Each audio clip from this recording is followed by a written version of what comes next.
Hi, welcome to students Adda. My self Chalapathi. So today మనం discuss చేసేది ఏంటంటే Indian geography యొక్క స్ట్రక్చర్ అనేది మొత్తం డిస్కస్ చేస్తాం అనమాట. అంటే ఏంటంటే చాప్టర్స్ ఓవరాల్గా జాగ్రఫీలో ఎన్ని ఉంటాయి, ఏ చాప్టర్ నుంచి ఎంత వెయిటేజ్ అనేది, ఏ ఎగ్జామ్కి ఎన్ని మార్క్స్ వస్తుంటాయి అనేది మనం ఓవరాల్గా ఈరోజు డీప్ డిస్కషన్ చేద్దాం. తర్వాత నేను ఎవ్రీడే ఒక్కొక్క టాపిక్ని తీసుకొని మీకు బ్రీఫ్గా ఎక్స్ప్లెయిన్ చేయడం అనేది జరుగుతుంది అనమాట. సో ఫస్ట్ ఆఫ్ ఆల్ మనం డిస్కస్ చేసినట్లయితే భారతదేశం యొక్క ఉనికి మరియు విస్తరణ. భారతదేశం ఉనికి విస్తరణ ఇది ఏంటంటే మనకి జియోగ్రఫీలో ఫస్ట్ టాపిక్ అనమాట. సో దీంట్లో మనకి తీరరేఖల గురించి ఉంటాయి. అసలు ఉనికి అంటే ఏంటి? ఉనికి అంటే మన భారతదేశం అనేది ఏ అక్షాంశాల మధ్యలో ఉంది, ఏ రేఖాంశాల మధ్యలో ఉంది అనే దాని గురించి మనము ఒక పర్టికులర్ పాయింట్ గురించి డిస్కస్ చేసేదాన్ని ఉనికి, ఐడెంటిఫికేషన్ అలా మనం తీసుకోవచ్చు అనమాట. నెక్స్ట్ వన్ ఏంటంటే భారతదేశం అనేది భూ సరిహద్దులు అనేవి ఉంటాయండి మనకి. భారతదేశానికి మనము ఇంటర్నేషనల్ లైన్స్ అనేవి ఉంటాయి, మరియు మన స్టేట్స్ డివైడెడ్ లైన్స్ కూడా కొన్ని ఉంటాయి అనమాట. సో ఇంటర్నేషనల్ లైన్స్ వచ్చేసరికి ఏముంటాయంటే భారతదేశం అనేది ఎన్ని దేశాలతో సరిహద్దులు పంచుకుంటుంది అనేది మనం డిస్కస్ చేస్తాము. సో మళ్ళీ ఇంటర్నల్ గా ఇండియాలో వచ్చేసరికి భారతదేశంలో ఒక రాష్ట్రం అత్యధిక రాష్ట్రాలతో ఏ రాష్ట్రం అనేది సరిహద్దులు పంచుకుంటున్నాయి అనేది కూడా మనం ఈ చాప్టర్ లోనే డిస్కస్ చేయడం జరుగుతుంది. అంతర్జాతీయ సరిహద్దుల గురించి డిస్కస్ చేస్తాం. మరియు అంతర్జాతీయ సరిహద్దులతో పాటు మనం ఏదైనా ఒక దేశంతో బౌండరీ లైన్స్ దగ్గర ఏవైనా ఒప్పందాలు జరిగాయా, అక్కడ ఆ ఒప్పందాలు రావడానికి గల కారణం ఎవరు, ఏంటి అనే దాని గురించి కూడా మనం ఈ టాపిక్ లో డిస్కస్ చేయడం జరుగుతుంది. తర్వాత భారతదేశం యొక్క తీరరేఖ పొడవు. భారతదేశం యొక్క తీరరేఖల గురించి మనం చూసినట్లయితే ఆల్రెడీ ఫస్ట్ ఆఫ్ ఆల్ మనకి ఈ యొక్క లైన్స్ గురించి డిస్కస్ చేసింది 1970 అండి. అప్పటిది మొన్న 2024 వరకు కూడా కంటిన్యూ అయ్యింది. సో రీసెంట్ గా 2024లో మళ్ళీ ఇప్పుడు coastal lines and India boundaries మొత్తం కూడా చేంజెస్ వచ్చాయి అన్నమాట. అసలు ఈ చేంజెస్ ఎలా వస్తాయి అంటే మనకి ఎక్కువగా కూడా ఈ కోస్టల్ లైన్స్ లోనే చేంజెస్ వచ్చాయి. మీకు అందరికీ తెలుసు ఏంటి, సముద్రం అనేది కోతకు గురవటం వలన మనకి ఆ యొక్క వేరియేషన్ అనేది కనిపిస్తుంది అనమాట. సో ఇంతకు ముందు బిఫోర్ 2024 కంటే ముందు మన యొక్క 7,516 అనేది భారతదేశం యొక్క సరిహద్దు పొడవుగా ఉండేది. బట్ ప్రెసెంట్ ఏంటంటే 11,098 పాయింట్ సంథింగ్. ఇది ప్రెజెంట్ అనేది మనకి భారతదేశం యొక్క సరిహద్దు పొడవు. సో ఇందులో కోస్టల్ లైన్స్ అనేవి ఏ రాష్ట్రాలు, మొత్తం కోస్టల్ లైన్ అనేది ఎన్ని రాష్ట్రాలు గుండా ప్రెజెంట్ నడుస్తుంది, అంటే ఎన్ని రాష్ట్రాలు అనేవి సముద్ర తీర రేఖను కలిగి ఉన్నాయి అనేది మనం ఇక్కడ చూడాలన్నమాట. సో వీటి గురించి మనం డిస్కస్ చేస్తాం. తర్వాత ఏంటంటే ఆంధ్రప్రదేశ్ యొక్క తీరరేఖ పొడవు ఎంత, తర్వాత నెక్స్ట్ థర్డ్ ప్లేస్ లో ఏముంది, ఫోర్త్ ప్లేస్ లో ఏముంది, అతి తక్కువ కోస్టల్ లైన్ అనేది ఏ రాష్ట్రానికి కలిగి ఉంది, మొత్తం ఓవరాల్ గా కోస్టల్ లైన్స్ ఎన్ని స్టేట్స్ అనేవి కలిగి ఉన్నాయి అనే దాని గురించి మనము ఇక్కడ డిస్కస్ చేయడం జరుగుతుంది. తర్వాత భారతదేశం యొక్క ఉత్తర మరియు దక్షిణ భాగాల యొక్క చివరి పాయింట్లు ఏంటి అనేది అలా తీసుకుంటాము. అలాగే ఉత్తర దక్షిణ యొక్క డిస్టెన్స్ ఎంత, తూర్పు పడమరల మధ్య డిస్టెన్స్ ఎంత అనేది కూడా ఇక్కడే డిస్కస్ చేయడం జరుగుతుంది అనమాట. సో దీవులతో కలుపుకొని, దీవులు అంటే మనకు తెలిసింది కదా, ఇక్కడ ఐలాండ్స్ అనేవి ఉంటాయి. ఇటు సైడ్ ఏమో బే ఆఫ్ బెంగాల్, ఇక్కడ అరేబియాలో సమ్ ఐలాండ్స్ అనేవి ఉంటాయి, మనకి అండమాన్ అండ్ నికోబార్ దీవుల్లో సమ్ ఐలాండ్స్ అనేవి ఉంటాయి. సో వీటితో కలుపుకుంటే మన యొక్క లాంగెస్ట్ పాయింట్, చివరి పాయింట్ ఏముంది అనే దాన్ని కూడా మనం ఇక్కడ ఫైండ్ అవుట్ చేయాల్సి ఉంటుంది. అది ఇచ్చే క్వశ్చన్ బేస్ చేసుకొని మనం డిస్కస్ చేస్తాం అనమాట ఇక్కడ. సో నెక్స్ట్ వన్ ఏంటంటే దీవులు ఎన్ని ఉన్నాయి, బంగాళాఖాతంలో ఎన్ని దీవులు ఉన్నాయి, అరేబియా సముద్రంలో ఎన్ని ఉన్నాయి, నెక్స్ట్ మన దీవుల నుంచి ఏవైనా పాసెస్ వెళ్తున్నాయా, అంటే సందులు ఏమైనా ఉన్నాయా అనే దాని గురించి కూడా మనం ఇక్కడ డిస్కస్ చేయడం జరుగుతుంది అనమాట.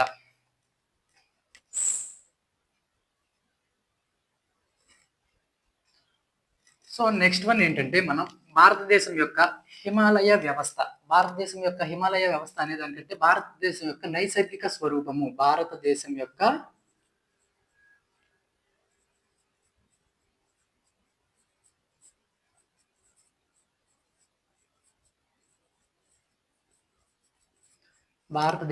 నైసర్గిక స్వరూపం. ఇది ఏంటంటే మనకి జాగ్రఫీలో సెకండ్ పార్ట్ అనమాట. సో ఇందులో మనం చూసుకున్నట్లయితే ఫస్ట్ ఇది హిమాలయ వ్యవస్థ వస్తుంది.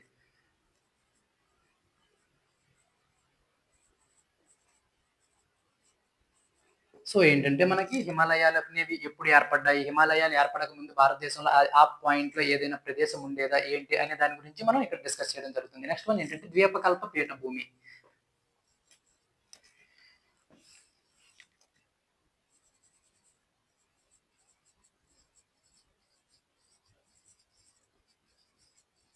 ద్వీపకల్ప పీఠభూమి, గంగా, సింధు, బ్రహ్మపుత్ర మైదానాల గురించి కూడా మనం ఇక్కడ డిస్కస్ చేస్తాం అనమాట.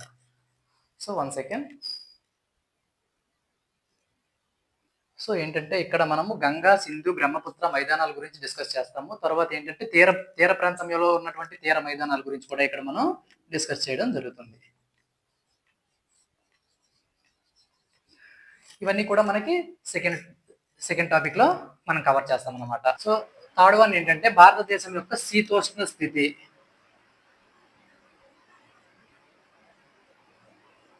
భారతదేశం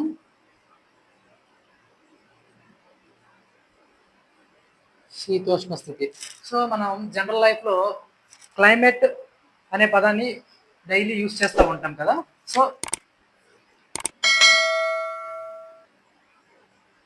సో శీతోష్ణ స్థితి అంటే ఇంగ్లీష్లో క్లైమేట్ అంటాం కదా. మరి వెదర్ అనే వర్డ్ని కూడా మనం సమ్ టైమ్స్ యూజ్ చేస్తూ ఉంటాం. సో దానిని మనం వాతావరణం అంటారు. సో వాతావరణం, సో వెదర్. సో ఏంటి మరి ఈ రెండింటి మధ్య డిఫరెన్స్ అనేది మనం చూసినట్లయితే, వినడానికి మనం డైలీ రొటీన్ గా లైఫ్ లో యూజ్ చేసే వర్డ్స్ అనేవి సేమ్ గా ఉన్నప్పటికీ కూడా సబ్జెక్ట్ ఓరియంటెడ్ వచ్చేసరికి చాలా అంటే చాలా వేరియేషన్ అనేది మనకు కనిపిస్తుంది అనమాట. వెదర్ రిపోర్ట్ అంటారు. వెదర్ రిపోర్ట్ అంటే అర్థం ఏంటంటే మనకి ఇనే తక్కువ టైంలో అలాగే తక్కువ ప్లేస్, లిమిటెడ్ ఏరియా. సో తక్కువ టైంలో మనం ఏంటంటే అక్కడ ఉన్నటువంటి పరిస్థితులు ఏంటి అనే దాని గురించి మనం క్యాలిక్యులేట్ చేసేది వెదర్ రిపోర్ట్. నెక్స్ట్ ఏంటంటే లిమిటెడ్ ఏరియా గురించి మనం చూసుకుంటాం అనమాట. నెక్స్ట్ వన్ ఏంటంటే ఇక్కడ చేంజెస్ అనేవి ఎక్కువగా జరుగుతాయి అనమాట. ఏంటంటే మార్నింగ్ ఒకలాగా, ఈవినింగ్ ఒకలాగా ఉంటుంది. మార్నింగ్ ఏమో మనకి ఎండ ఎక్కువ ఉండొచ్చు, ఈవినింగ్ వచ్చేసరికి సడన్ గా వర్షం అనేది పడిపోతూ ఉంటుంది. ఎందుకంటే అప్పుడు మనం చూస్తూ ఉంటాము వెదర్ రిపోర్ట్ అనేది ఈ రోజు విశాఖపట్నంలో సమ్ టెంపరేచర్ ఉంది, విజయవాడలో సమ్ టెంపరేచర్ ఉంది, హైదరాబాద్ లో సమ్ టెంపరేచర్ ఉంది అని చెప్పి మనకి వెదర్ రిపోర్ట్స్ అనేవి చేంజ్ అవుతూ ఉంటాయి. ఏంటంటే ప్లేస్ బట్టి మనకి వెదర్ రిపోర్ట్ అనేది చేంజ్ అవుతూ ఉంటుంది. బట్ ఏంటంటే శీతోష్ణ స్థితి క్లైమేట్ అంటే ఇది ఏంటంటే మనకి ప్లేస్ అనేది విస్తీర్ణం అనేది ఎక్కువగా ఉంటుంది. ఇక్కడ విస్తీర్ణం అనేది ఎక్కువగా ఉంటుంది. నెక్స్ట్ వన్ ఏంటంటే మనం ఏదైనా ఒకటి క్యాలిక్యులేట్ చేసేటప్పుడు ఇక్కడ లిమిటెడ్ పీరియడ్ గా మనం తీసుకున్నాం కదా. బట్ ఇక్కడ వచ్చేసరికి మనం దీన్ని లాంగ్ పీరియడ్ గా మనం తీసుకోవడం జరుగుతుంది. అంటే అప్రాక్సిమేట్లీ 30 to 50 ఇయర్స్ అనేది అక్కడ ఆ ఏరియాని అప్పుడు ఎన్ని సంవత్సరాలు అంటే 30 to 50 ఇయర్స్ వరకు అక్కడ ఉన్నటువంటి పరిస్థితులు అన్నింటినీ అవగాహన చేస్తే అప్పుడు క్లైమేట్ అనేది మనకు ఉంది. ఓకే, ఈ రోజు దక్షిణ భారతదేశంలో వాతావరణం అనేది హాట్ ఎక్కువగా ఉంటుంది, అదే ఉత్తర భారతదేశానికి వెళ్ళేసరికి క్లైమేట్ అనేది కూల్ గా ఉంటుంది అని చెప్పి ఇది మనము 1 or 2 days లో కనుక్కునేది కాదనమాట. ఇది అట్లీస్ట్ మనకి ఒక 30 to 50 ఇయర్స్ అనేది మనం ఆ యొక్క క్లైమేట్ ని మెజర్మెంట్స్ చేసుకుంటే మనకి ఇవి తెలుస్తూ ఉంటాయి అనమాట. సో మనము మరి వాతావరణం గురించి అధ్యయనం చేసే శాస్త్రాన్ని ఏమంటారు అంటే మెటీరియాలజీ అంటారు. మెటీరియాలజీ అంటే ఏంటి అని అంటే వాతావరణం గురించి అధ్యయనం చేసే శాస్త్రం. మరి శీతోష్ణ స్థితి గురించి మనకు ఆల్రెడీ ఇంగ్లీష్ టర్మ్ అనేది ఉంది. శీతోష్ణ స్థితి means climate. So climatology. So మనకి థర్డ్ చాప్టర్ లో ఇవనేవి రావడం జరుగుతుంది అనమాట. తర్వాత ఇక్కడ మనం చూసినట్లయితే కాలాల గురించి మనం డిస్కస్ చేస్తాము. ఇందులో వచ్చేసరికి మనం ఏ కాలం ఉంది, కాలాల గురించి చూస్తాం అనమాట. వర్షాకాలము, వేసవికాలము, శీతాకాలము, ఈశాన్య నైరుతి ఋతుపవన కాలం అని చెప్పి ఇక్కడ ఒక కాలాలు అనేవి మనం 4 types లో మనం డివైడ్ చేసుకుంటూ మొత్తం ఇక్కడ డిస్కస్ చేయడం జరుగుతుంది. సో మనకేంటంటే నెక్స్ట్ వర్షపాతానికి వచ్చేసరికి వర్షపాతం వచ్చేసరికి మన భారతదేశంలో ఎక్కడ ఎక్కువగా పడుతుంది అంటే మనకి మేఘాలయలో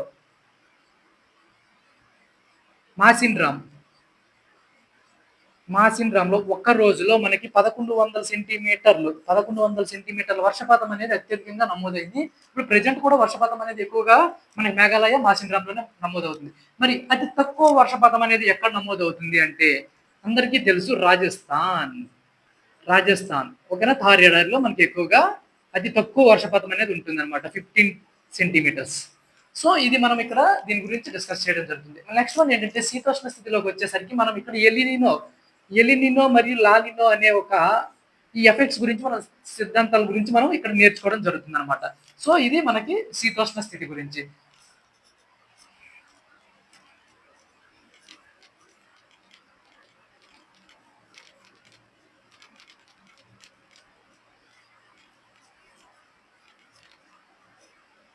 సో సో శీతోష్ణ స్థితి అయిపోయిన తర్వాత మనం భారతదేశం యొక్క నదీ వ్యవస్థ గురించి డిస్కస్ చేస్తాం అన్నమాట.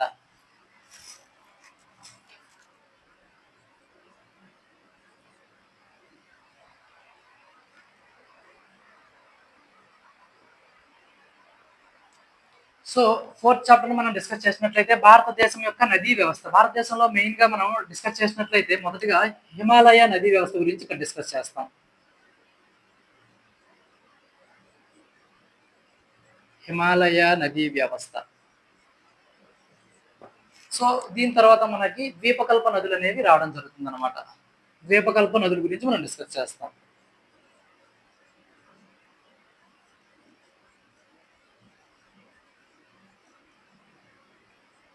సో మొట్టమొదటిగా మనం హిమాలయ నదీ వ్యవస్థ, ద్వీపకల్ప నదీ వ్యవస్థ ఈ రెండు డిస్కషన్ తర్వాత మనకి అంతర్భూభాగ నదీ వ్యవస్థ. అంతర్భూభాగ నదీ వ్యవస్థ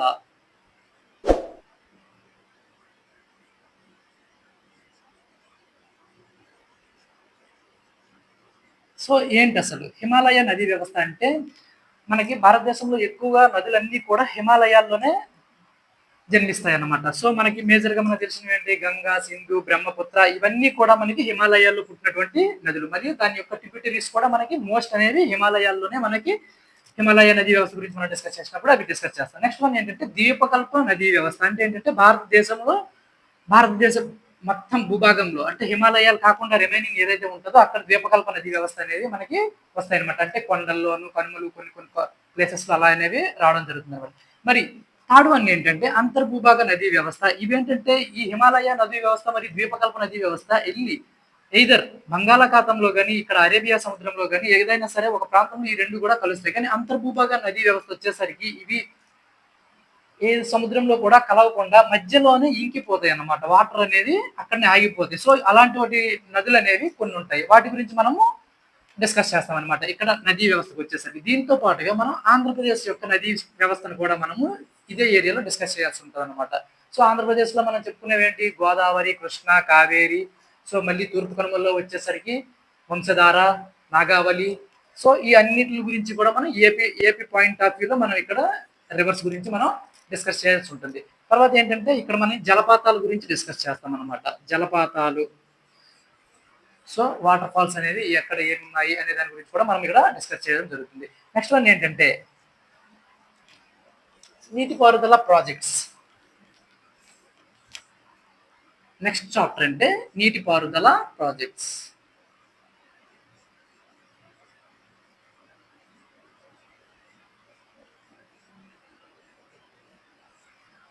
సో మన భారతదేశంలో ఏంటంటే బహుళార్థ సాధక ప్రాజెక్టులు ఎన్ని ఉన్నాయి ఏంటి, నీటిపారుదల బావుల ద్వారా చెరువులు,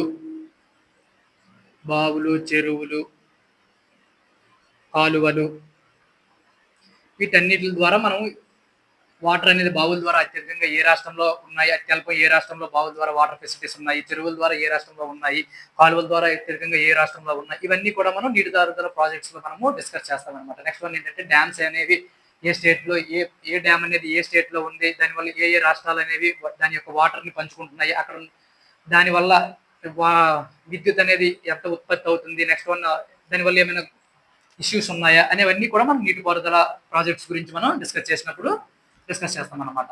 సో మళ్ళీ ఏంటంటే భారతదేశంలో ఉన్నటువంటి నేలలు,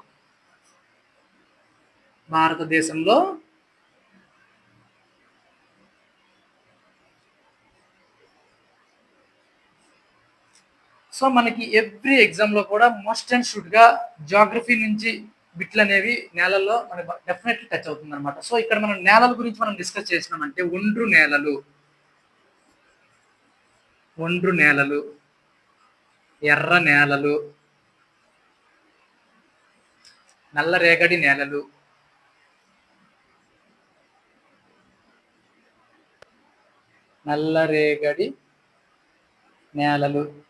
చవిటి నేలలు.